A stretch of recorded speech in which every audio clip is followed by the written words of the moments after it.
Monday morning started out great, and after packing up camp, 4 very stinky travelers were quite happy to find a clean and warm campground shower house.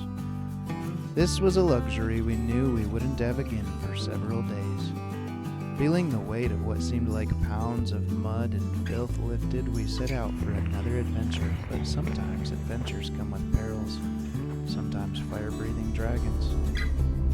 After winding along the New River Gorge for several miles, we turned upward into the mountains on a labeled county road that I had scouted through much map searching many months before.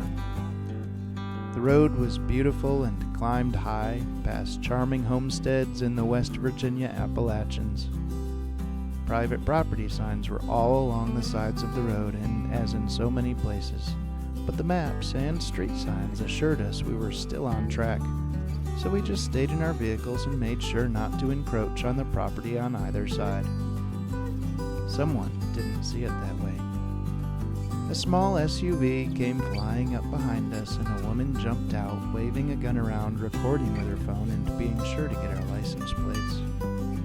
Myself lawfully carrying concealed, I began attempting to verbally de-escalate the situation, and gathered through the enraged screaming that this woman claimed this road was her private property, and we were trespassing.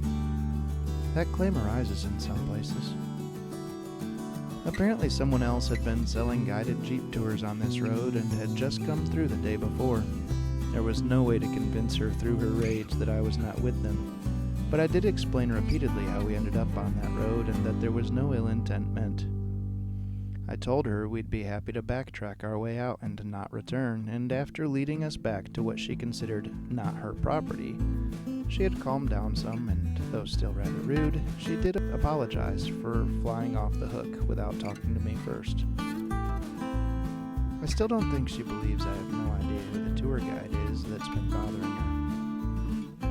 Once we got back to pavement, we collectively decided we were done with West Virginia backroads with no desire to explore there anymore, and made a beeline for Virginia and Jefferson National Forest, where hopefully park rangers wouldn't lose their cool and start waving firearms around erratically.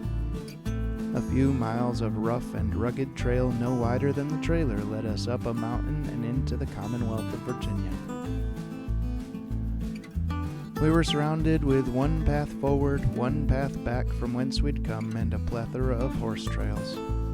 The only problem was, once we got 100 feet onto the path ahead, we spotted a tree down across the trail, probably 16 inches in diameter in the main log, with a few other leads to remove as well.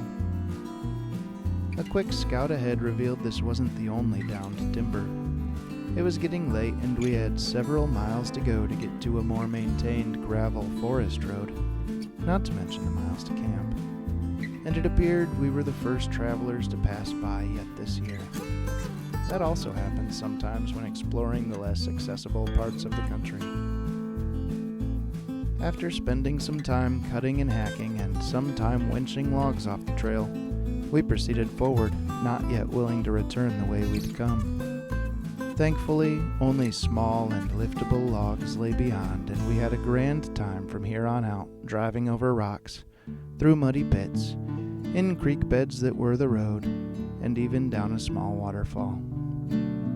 After this trail, we swerved and dodged through gravel forest roads and lighter trails, even getting occasion to chat with a group of U.S. Forest Rangers on a training field trip. Eventually, we found ourselves spending the night in the lion's den. I had scouted a road with many dispersed campsites, and one in particular that looked incredibly promising from satellite images. When we turned down Lion's Den Road, we found that every campsite was vacant, and the one I had hoped for was even better than my imagination could have prepared me for. A large grassy patch with giant pines overhead and a large fire ring welcomed us, the perfect place to unwind from the excitement of the morning. I retrieved my axe and started chopping us some wood while others gathered branches and kindling, and a roaring fire kept us warm as the temperatures began to really plummet. Through all the excitement of the day, the Lord protected us, and although we found ourselves cast into the lion's den, so to speak, we were safe.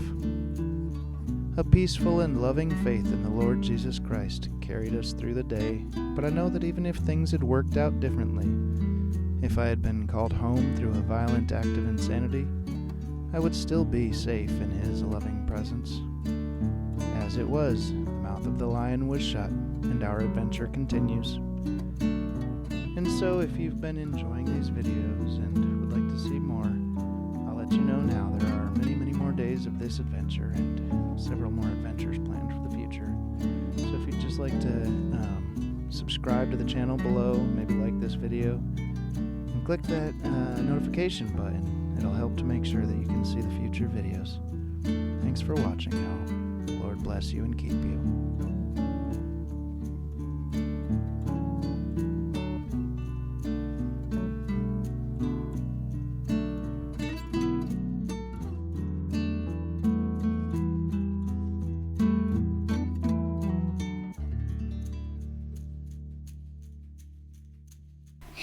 Can you say bye-bye? Mama.